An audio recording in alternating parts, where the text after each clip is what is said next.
नमस्कार. आज आपण दोडक्याच्या सालीपासून कुरकुरीत अशी चटणी बनवणार आहोत. त्यासाठी मी दोडके धुवून त्यावरचे सोलण्याने साल काढून घेतलेले आहे आणि ते चांगले असे बारीक चिरून घेतलेले आहे. तुम्ही मिक्सरवर पण फिरवून घेऊ शकतात. आणि त्यासाठी आपल्याला अर्धा चमचा हळद, 1 चमचा तिखट, चवीनुसार मीठ घेतलेले आहे, अर्धा छोटा चमचा साखर घेतलेली आहे आणि 2 चमचे तीळ घेतलेली आहे आणि हिंग घेतलं आहे फोडणीपुरता, थोडंसं कोथिंबीर घेतली आहे आणि जिरं घेतलं आहे फोडणीला. आता मी फोडणी देणार आहे.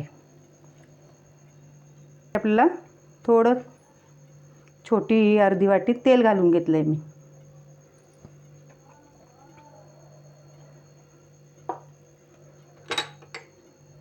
जिरं,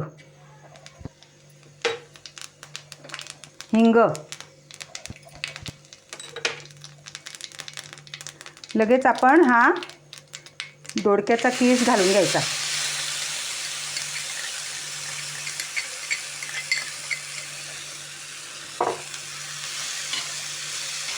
आणि तो चांगला परतला गेला, कडक झाला की मग त्यावर आपल्याला हे तिखट, हळद, मीठ सगळं घालायचं आहे.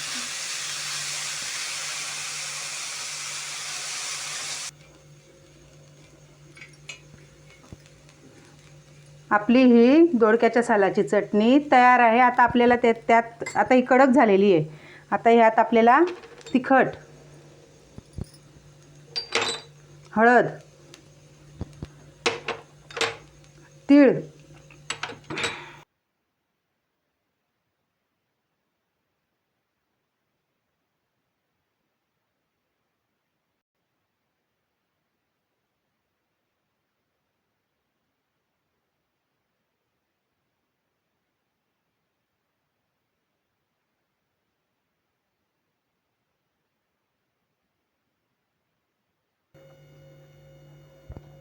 ही बघा आपली कुरकुरीत अशी चटणी तयार झालेली आहे. ही रेसिपी नक्की करून बघा, खा आणि लाईक, शेअर आणि कमेंट द्या. धन्यवाद.